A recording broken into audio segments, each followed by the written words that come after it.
Welcome, pool guys and gals, to the Let's Talk About Pools podcast, where your host, Lauren Broom, will take a splash into many topics in the pool industry to educate all aquatic professionals. Listen in, and you just might be surprised what you'll learn. So let's jump right in. Welcome, everybody, today to the Let's Talk About Pools podcast. And on episode 34, we're going to talk about the special employment situation that is happening within the industry. We have Julie Sevilla, one of our podcast guests, with the David Posnack JCC. She's on the more parks and recreation side. And we have Gary Heath, owner of Pool Doctors out in California, and he'll be representing the pool service, pool industry side. So we'll hear the struggles and what maybe some solutions are from both sides of the table, because it's the same but yet different for both of those sides of the pool industry. So this is going to be an interesting episode. Maybe we'll shed some light on some things that maybe some people haven't thought of. So I really hope you enjoy this podcast episode. And I want to say thank you to our sponsors of this episode, Basecrete and Blu-ray Etzel. Thank you for continuing education through the podcast. So let's jump right in, guys. My main podcast sponsor today, I want to say thank you to Vito Mariano and Basecrete. If you want to know anything about waterproofing concrete and your concrete pools or anything about concrete, he's where you need to go. You need to go to his website. You need to call him. You need to contact him. He is probably the most knowledgeable person I've ever met and has a very long resume. So thank you, Basecrete, for continuing education through the podcast and being a podcast sponsor. Welcome, everybody, today to the Let's Talk About Pools podcast. And this is a really special episode. I'll be speaking with Gary Heath, who's the owner of the Pool Doctor out of San Francisco, California. And I'll also be talking to Julie Sevilla on this episode, which this is a roundtable episode. She works as the Aquatics director for David Posnack JCC out of Davie, Florida. They're a nonprofit that they have a aquatic venue there, a swimming pool, and we'll get into what you guys have there as well available to people.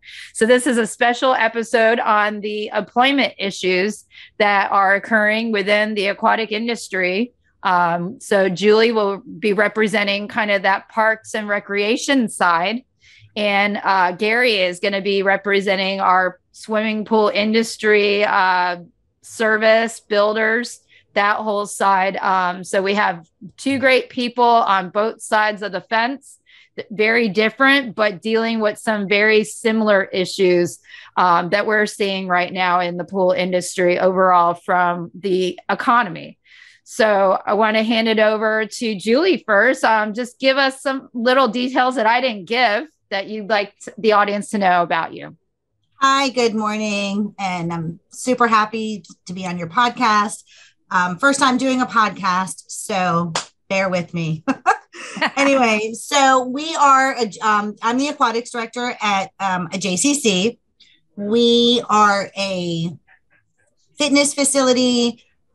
We have a preschool, from 6 months through pre-K.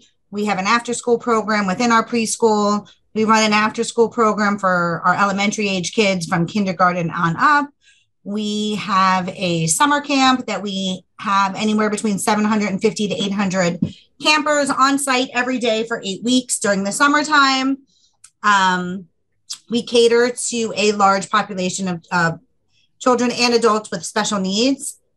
Throughout the year, we have programs as well as within our summer camp.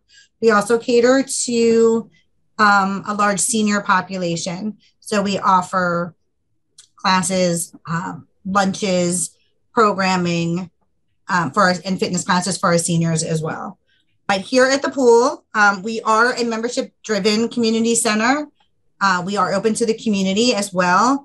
And there's different prices. There's a price differential between, if you want to partake in swimming lessons here as a member, non-member rate.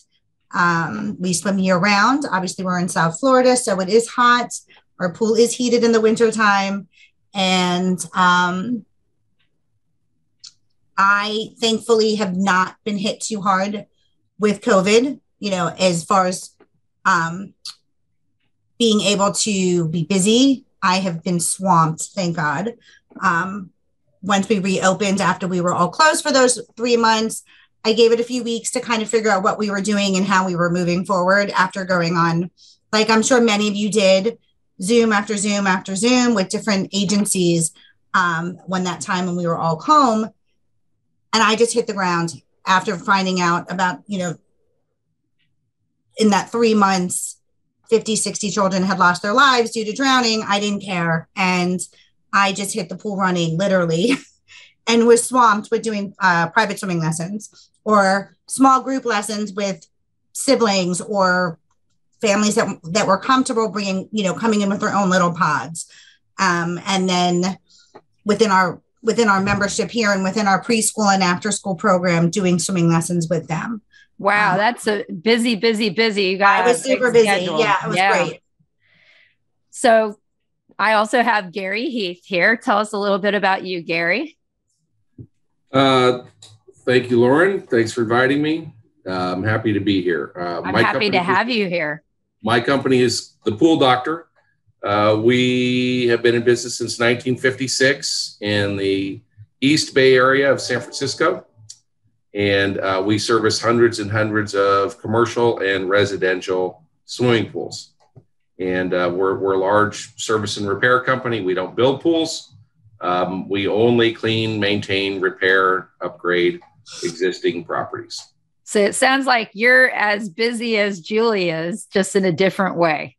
Julie touches one pool 1,000 times a week. I touch 1,000 different pools one time a week. So, yep, that's why you're both here, because we got different sides of the fence when it comes to the aquatic industry. So I thank you guys for being here today for our employment issues roundtable and how it affects the aquatic industry. So, Gary, I'm going to talk to you first with this question. How has the current economy affected your company just overall in general? Well, if you want to go back to 2020, when at the start of the pandemic, obviously all the commercial pools got shut down. But all the residential pools became the focus of attention for our entire industry. No one went on vacation. Everyone stayed home. They had staycations, and it was a huge boon to our industry. We were declared essential workers on day one of the pandemic, and the residential pool industry has just exploded in all aspects of the business since that time. And then last year they opened commercial pools again, and so we had tremendous number of pools that had nothing done to them for a year. And by commercial pools in California, that means aquatics facilities, which are usually municipally owned, apartments, HOAs, all the different homeowners associations, and those are all commercial pools. Very similar to Florida then, because our public pools are basically defined the same way. So that's a lot more than what people realize are commercial public pools. Yeah. So none of those pools had anything done to them for a year. And so the repair business there was just it was impossible to keep up. And it's not just my company, all of my other colleagues in our industry around here that I network with, we all have the same issues there. Tremendous amount of work and a very challenging time to hire people to do the work. So, all right. So, Julie, I'm going to ask you the same question now from the other side of the fence. How has the current economy affected you guys? Like I said previously, I was blessed that I was able to stay so busy. I am at the moment the only instructor here teaching. So I was literally in the pool from when I got here to when I left, 5, 6, 7 days a week, going to people's homes as well. And so in that sense, and then I did a huge broadcast on the news. I had them come to our facility within a week of the country, the world shutting down. After we lost a few children, we weren't even closed for 5 days. And we lost some children in our community to backyard drowning, unfortunately. So I went on the news and made a huge plea. I don't think I was really affected, honestly, through the economy. I mean, thank God I had my job still the whole time. So I'm super grateful for that. I came to work and made sure that the pools were still running and the chemicals were correct and, did light maintenance and cleaning. Again, jumped on 5, 6, 7 Zooms a week to learn how we were going to move forward and what to do and the protocols. And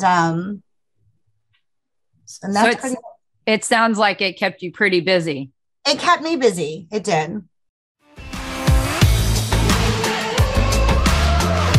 Blu-ray XL is the power of minerals working for you. Reduce your overall chemical costs and labor up to 50% guaranteed. Whether you have 20 accounts or 20,000, Blu-ray XL's direct pricing and free shipping to the pool trade have you covered. Improving pool professionals' profit and work-life balance is what they do. Blu-ray XL, the real mineral purifier. Visit them at BluRayXL.com. Blu-ray all day. So now I'm going to ask another question, and I'll be back to Gary on this one. How have you been affected by hiring? Like, how are you getting people? I'm fortunate with the lifeguards that I've had. Many of them are my children's friends or my friends' kids. So they've all come to me over the years and asked for jobs. And I work with the 15, 16, 17-year-old population, which I absolutely love working with. And, but it has its challenges because of school and all their extracurricular activities that they're involved with.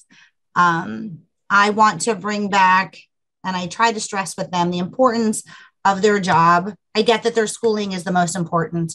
And I'm a parent myself, but the importance of a job and making it just as important and a priority. When you have a shift and you come to work for 3-4 hours tops, 1 day a week, to please make that a priority in your busy, crazy schedules. And because the domino effect when they don't come to work, or at the last minute, they forget they had to take a test, or they had SAT tutoring or dance practice, lessons are canceled, or things that I've done, had a meeting, or maybe I was off and I come in a lot on my days off for that reason exactly, that I don't have enough staff sometimes. So have you had a hard time hiring people into these positions at your facility? In certain positions for certain times of the day. I have 16 lifeguards on payroll, but they all want to work, on the weekends or 1 day after school for a few hours a week. So for the most part, my shifts are covered except for a few. And like today, I'll be alone from 1 o'clock till 3:30. I know it's not the safest thing. I'm seasoned 30 years in, so I have confidence that I'm okay. God forbid, but I would never want that for my lifeguard. So if I was off today and that was one of my lifeguards having to do that, then I would come in to be with them because I didn't want them to be alone. And that is one of the best things since COVID, that I always have now 2 lifeguards here at any given time, being that we're nonprofits. There were times prior to COVID that I would only have 1 lifeguard here for 2-3 hours. And I've hated it. And so I do thank COVID for that. And that's about it that I, able to justify having them here. And awesome. our what's it called? Minimum wage went up last summer, only $1. I mean, it's now $10 an hour, which still isn't much. But for a 15, 16, 17-year-old, I hope that it's more. And I always paid my lifeguards somewhere in the $9 range. So awesome. I can't pay them like I'd like at the Parks and Recs where they can go down the street and make $18 an hour. And that's some of the challenges of it's a huge challenge industry. and I get it. And I understand if they do, but I hope that I give them a fun, positive experience here that for the $10 an hour that they stay for as long as they stay. What can I do? So I'm going to pose the same question to you, Gary. How has it affected hiring? How has it affected you getting people in to work? Well, our entire industry has a huge labor shortage, and that is the challenge of the pool service industry going forward is recruitment and raising the level of professionalism in the industry. When COVID was going on, there were so many programs that people got that it was very, very challenging to hire.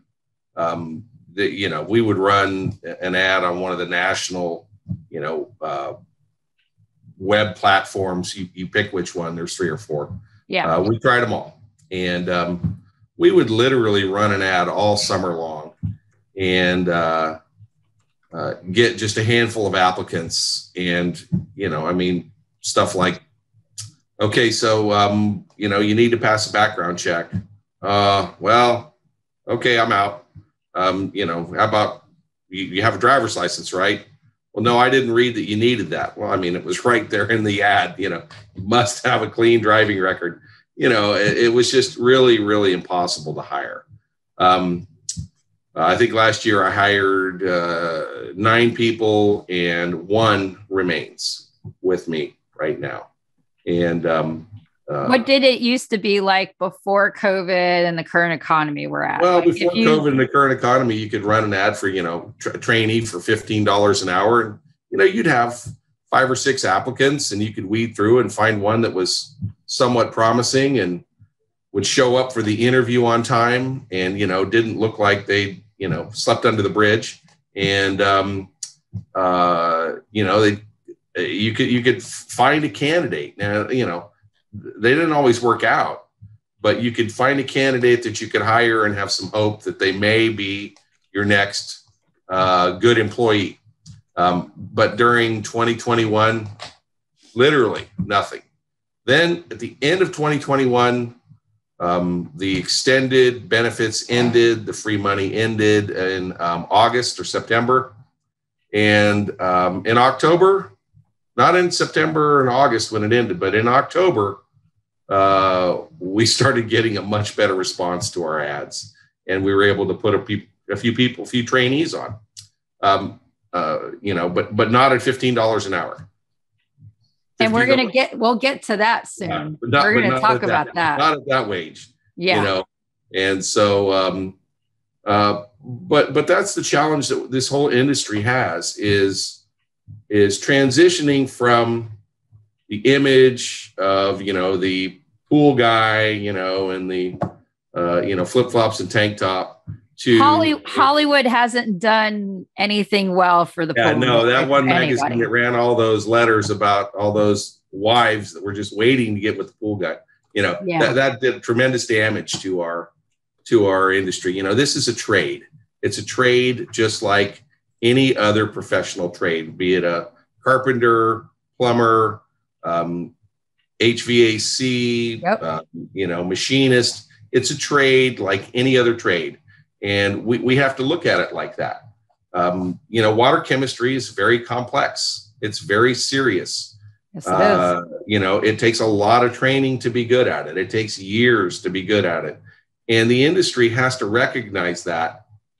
And they have to pay like that, and they have to charge like that. And, one of our biggest challenges is, the barrier to entry in this industry is so low. It's, a $1,500 pickup truck with, $50 worth of equipment in the back of it from a hardware store. And all of a sudden you're in business and you're running around and it's like, oh yeah, I'll do your pool for, $20 a week. Well, just to get customers and take the chemicals. The chemicals cost $20 a week if you're doing it right. Okay. Yep. I mean, if you're doing it right, you can get by for a while with pretty sketchy behavior, but when it goes bad, it goes real bad all of a sudden, and then you've got a big mess, and these guys have no idea how to take care of that. So while you had mentioned it, and I'm going to ask Gary, and then I'll come back to you, Julie. Okay. So you had talked a little bit about the wages. So how has this whole current economy affected wages for you, Gary? We've had to raise our pay scale between 15 to 30% in wage increase just to hire anyone. I mean, no one will come and apply for a job, at least here in Northern California, at less than $20 an hour. I mean, you can't get anyone to show up. I mean, they won't respond to your ad. I mean, the ad ran from 18 to 25, no response. Raised it to 20 to 25, had 9 resumes the next morning. And so big difference. You have to raise, and like you said, she said you can go down the street to McDonald's in Florida and get $18 an hour. Yeah. Well, if you go to McDonald's in Northern California, it's $20 to $21 an hour. And if you stay for 4 months, they'll give you a brand new iPhone 13. And so, the entire service all industry, competition right now. Yeah, all this competition across many industries that have nothing to do with each other, trying to get employees. Well, yeah, we're competing for the same trainees. I mean, we're not talking about seasoned professionals here. Yeah. We're talking about trainees. And if you have a bigger company like mine, we tend not to hire people that are seasoned professionals because honestly, we don't want their bad habits. We have a way that we do business. We've been in business for 65 years. We have a way that we do it. And, if you're going to work here, you need to use the way that we do it. We don't care how the last company did it, and we don't care how the next company's going to do it. If you work here, you have to do it our way. And so we like to train our own people. It just seems to work out better. We've never really had an experience where we hired somebody from another company that really worked out long term. How has the 15 to 30%, I think you said, wage increase, has that affected your bottom line as a business? Well, as a business, you have to factor that in. I mean, in any industry, in any business, nonprofit, for-profit, any industry you're in, wages are either your single largest expenditure or they're a close second. And in our business, in the service industry, they are our single largest expenditure. Our wages every month dwarf our chemical and material purchases. So you have to have a price increase. And, that's, some people have a hard time doing it. They think they're going to lose all their customers. You know what? If you're in someone's yard and you're doing a good job and you're taking care of their pool and you have a price increase, you're not going to get fired. If you're not doing a good job and you're sketchy and you don't show up on the right day and you don't show up every week and you don't bill properly and you have all these other business issues, business, and you have a big price increase, they're probably going to look around and see if there's a better option. But if you're in the yard and you're professional and you're taking care of your business, you're not going to get fired if you have a reasonable price increase. And a reasonable price increase right now is anywhere between 20 to 30% really of your monthly charge. I mean, chemicals have gone up between 50 and 400%. Which Julie she's nodding her head there. She's affected by that as well. Yeah, my chemicals have gone up quite a little bit over the last few months. And I was just told yesterday that a bag of bicarb that was $22 has gone up $4 a bag. Well, that's paying $26. Well, yeah, and in our case, I mean, you're buying it for your own consumption. In our case, we're selling that bag to the client. Right. We can't buy it for 26 and sell it for 26. Right. You know? I don't know what they're paying for it. I mean, I'm lucky I do get a good deal on my chemicals, but and I don't have a choice. I need to have bicarb or sodium, for the pools. You're stuck in a hard place because you have to spend it. And as a pool service company, if your wages have gone up 30% and your chemicals have gone up anywhere between 30 and 400%, your charge needs to go up 30%, and in order just to remain equal with where you were, and and so we've had to have a lot of price increases, and honestly, of the hundreds and hundreds of price increases that we've had, I think I can count on one hand the 4 people that have dropped our service, and we were pretty happy that those 4 people dropped. Yeah, they're those customers. They're the ones. They're not in our little target market that we want. The ideal customer profile that we have that talks about people that care, that fix their stuff when it breaks, that pay on time. All those 4. They were not in that little box. So awesome. So I'm going to pose the same question to you, Julie. How has the current economy and what's going on affected wages? You touched on it a little bit earlier, but how's it affected wages at your facility? Well, like I mentioned earlier, our minimum wage did go up to $10 an hour. So most of my guards were pretty happy that they were at least getting a $1 increase in raise, more an hour. It's hard trying to find someone older or in a different age category that's maybe out of high school or in college, or someone even older or more mature. I did just, to fill in certain gaps, especially the harder ones to fill, the early morning or the mid-afternoon when the kids are still in school, to be able to pay them a fair wage. It's challenging. I did just hire somebody. I offered him 13. He's in his mid-20s, college student, great kid. I offered him $13.50 an hour. After 90 days, I offered to give him 14. He loved it. Great. And after 2 months, he quit.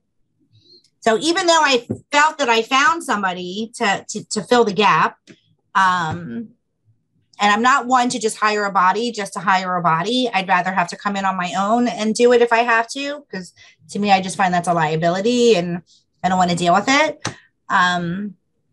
Left. And it wasn't even the money thing. I mean, he had another job lifeguarding closer to home and some other silly millennial issues. We could have a whole separate podcast. So, I mean, literally, right? That as far as like running or working in the aquatic industry, he just didn't understand why he couldn't be on his cell phone at certain hours of, when he wasn't in a guard chair, blah, blah, blah. Again, different podcast. So now, I'll be alone today from 1 to 3 o'clock. Need I say more? We just have to deal with it. So you're having your difficulties finding people in a certain age group that aren't like high school kids that are okay with the wage that you have to, because I know usually that Parks and Rec nonprofit, you're all kind of in a controlled level of wages compared to pool industry. Like Gary, you can kind of offer whatever you want without like control from a government organization. They have a certain salary broadband. So that's the big difference that Julie has to deal with, I think, compared to the pool industry. I know you're looking at your bottom line as a business and stuff like that. But from what I've gathered with the current situation, it's really the line drawn for the differences is Julie's type of facility. They offer like a certain salary range, correct? Correct. And if I found the right person, I could, even if I found the most amazing person to fill X spot on the, throughout the day, I truly feel it's a rite of passage. So yes, you can go down the street or to any other city pool in our Tri-County area, Palm Beach, Miami-Dade, Broward County, and at 17, 18 years old, make $17 an hour, make $27 an hour. I mean, they're out there. I look, okay, to see. I mean, I've known for years what my competition is as far as what I can afford to pay for a lifeguard. Even if I could pay somebody $18 an hour, I am not paying a 15, 16, 17, 18-year-old fresh out of the gate. I certify most of my lifeguards. The majority of my lifeguards that work here go through my lifeguard classes throughout the year. And then I personally handpick for a summer camp. But I wouldn't pay them $18 an hour anyways, no matter how amazing they were, because I feel that they need the experience. They need a rite of passage. You know, they need to work their way up to that higher dollar amounts. I mean, if I honestly could pay each of my lifeguards right now $12 an hour, I mean, I would be thrilled with that. So for you, Julie, how is it, this current situation we're in, how has it affected, you've touched on a little bit earlier, retention of employees? I've been lucky there where most of my lifeguards just stayed with me, whether it's their first time working for me during summer camp, and they stay throughout the year. Some of them have just worked to summer because then they went off for college. Most of them stay because we have a lot of fun, as strict as I am. And I have my certain things that it's my way or the highway. They're good kids, and I really try to give them a positive, fun experience while learning life lessons and learning to be more accountable and responsible. So and I feel like that they stay because we do have a good time together. I buy them lunch. I buy them breakfast. For the first time, I just got them all hoodies, so that we're all in a uniform that have our JCC logo on them and lifeguard on them, and they love it. It was $1,000 I didn't need to spend, but they loved it. We did a field trip for the first time over the summer during camp. We had time where we can leave for a couple of hours, and we went to like a huge water park trampoline activity. And I will be doing it again this year. They had so much fun. I'm actually shopping online a little bit as we do this podcast for Valentine's Day presents for them, little things like that. Just because that's some of the ways that you're trying to show my appreciation. Yeah, I buy them breakfast. It's your other ways other than the dollar amount they're making in an hour that you're trying to keep and attract people and keep them there employed and that kind of thing. Because you're making a good, happy workplace. It sounds like because they're great kids. Right. And they're great kids. And I know they have busy schedules. I mean, the pressure to get into college today is off the charts. And I get it. So I want their time here to be fun, and I value their time here. And I want them to stay for as long as they stay. Awesome. Thank you.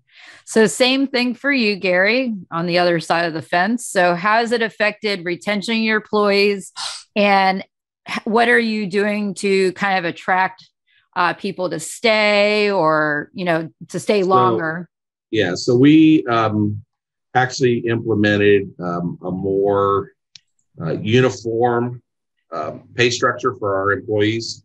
Trainees and kind of entry-level people are at one level, but once you get to a certain level where we can send you pretty much anywhere, anytime, your pay is going to jump up quite a bit, like maybe $5 an hour. But if you're going to make the aquatic industry and pool service an actual trade, you're going to have to pay like an actual trade, carpenters and machinists and plumbers, they make a lot more money than pool service guys do. But in many cases, they work much harder. And they don't go to the same place every day. They're traveling for work all over within 100-mile radius, any direction. Their commute is on them. And so our pay structure from that point is competitive. But if you're going to make it a trade and you're going to pay people a livable wage, then you have to look at their whole package. We have uniforms that our company pays for. They get paid sick time. They get paid holidays. They get paid vacation. They get paid for health insurance. They get paid for retirement, retirement plan with a company match. I mean, all those things go into the package so that if a young person does want to make this their trade and make this their career, that they're able to survive, they're able to afford to live here. Mm-hmm. And at the end of the day, they're walking out of here retiring with a retirement package of some kind. And it's not easy work, but it's not. I mean, there's a lot of jobs that are much harder than this, but it's a great job if you're somebody that can go out and work and be unsupervised in the field, and you don't want your boss looking over your shoulder or barking at you. This is a really good way to make a living. And in my experience, pool people, you're going to know right away, within about 2 weeks, maybe sometimes 2 days, if they like the work or they don't. And I tell everybody that we interview, that we bring on as a trainee, I tell them, look, it's okay if you don't like it. But if you don't like it, if it's like your third day and you're thinking, God, this kind of sucks, just come and tell me. We'll part ways, no hard feelings. Don't feel like you owe me something. What I don't want to do is invest thousands of dollars in you over 90 days and then have you say, you know what, it really isn't going to be for me. So what we find is that people either really like it or they don't like it at all.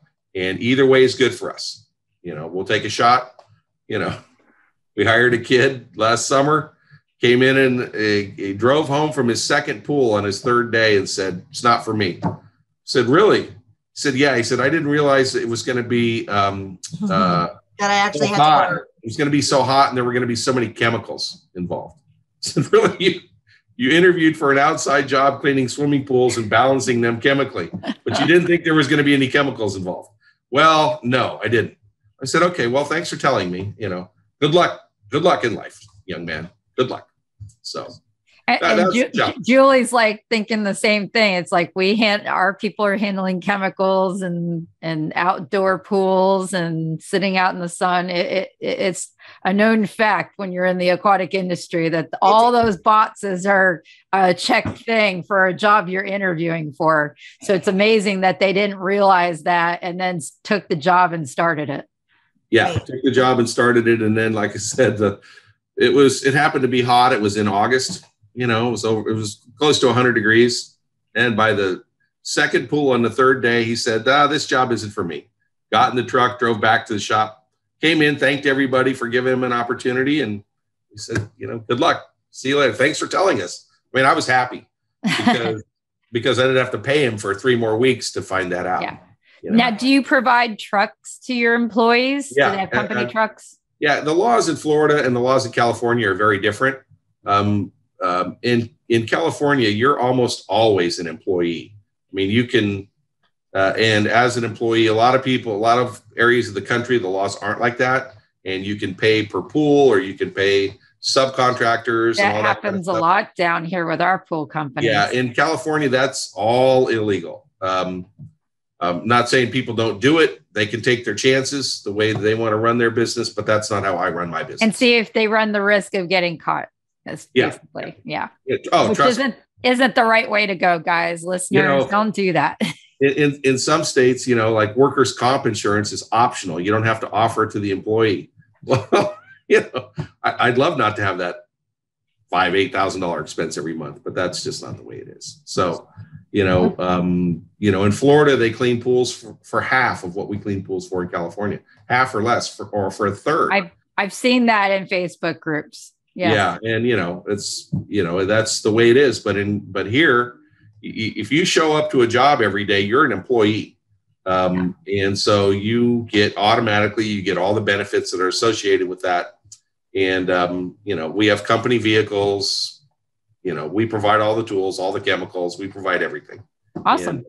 And, So. And I know it's regionally different for like Florida versus California, just from teaching different people from different parts of the country now and talking to different people within the podcast and that kind of thing. It like you said, Gary, it is different for like Julie or any pool service company in Florida versus the West Coast of the United States. So want to throw that out there, that the employment situation we're talking about could be slightly different than what has been spoken about, but generally, in the general sense, we're all kind of dealing with the same thing. And Lauren, you mentioned the Facebook groups. I'm on the same groups as you, and it doesn't matter what state you're in. Yep. You go through and you read the comments, and from any of the Sun Belt states, California, Arizona, Texas, Georgia, Florida, yep. Up through, Tennessee, North Carolina, South Carolina. It doesn't matter where the company, all the way up to New Jersey.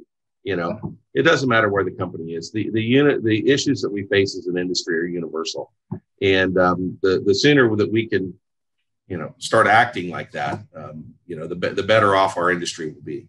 Yep. And I'm in some of those park and recs, like Aquatic. Are you in with Aquatic Directors and Managers Facebook group, Julie?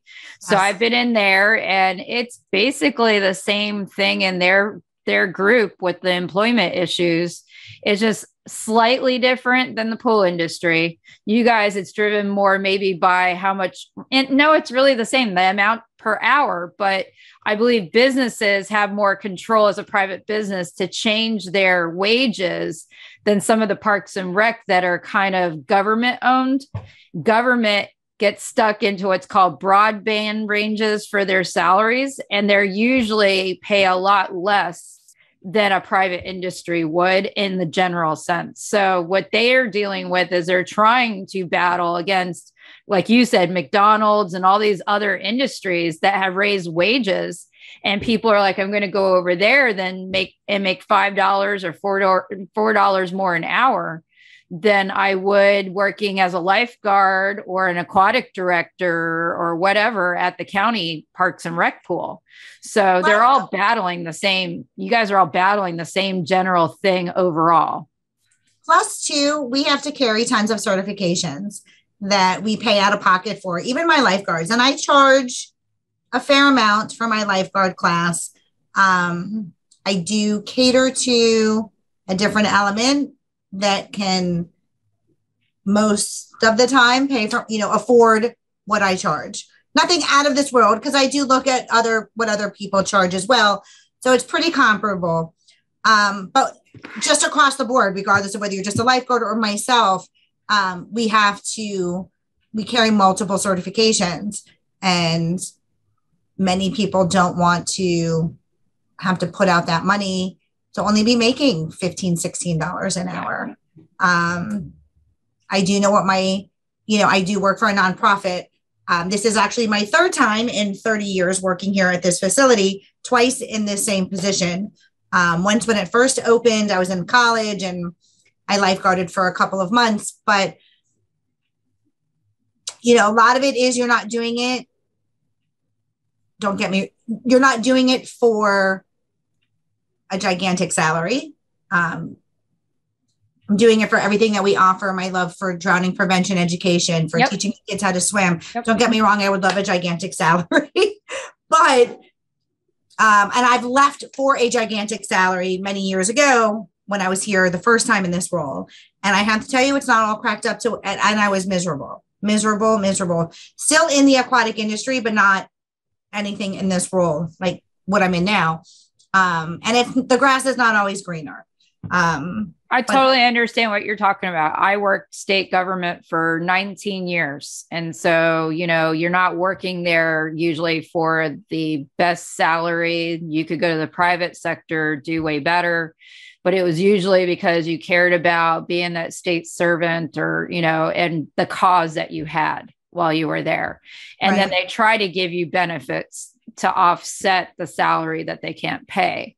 But that it's the nature of the differences between you, Julie, and where you're at, and Gary, and he's a business owner and that kind of thing. So overall, in the general sense, this employment situation with the economy is affecting us all the same, with some differences within different types of organizations. And that's all I wanted to, talk about and have you guys bring forth so that listeners could hear, and if they're new to the aquatic industry on your side, Julie, or Gary's side, that they kind of walk away and just have a better understanding what's going on.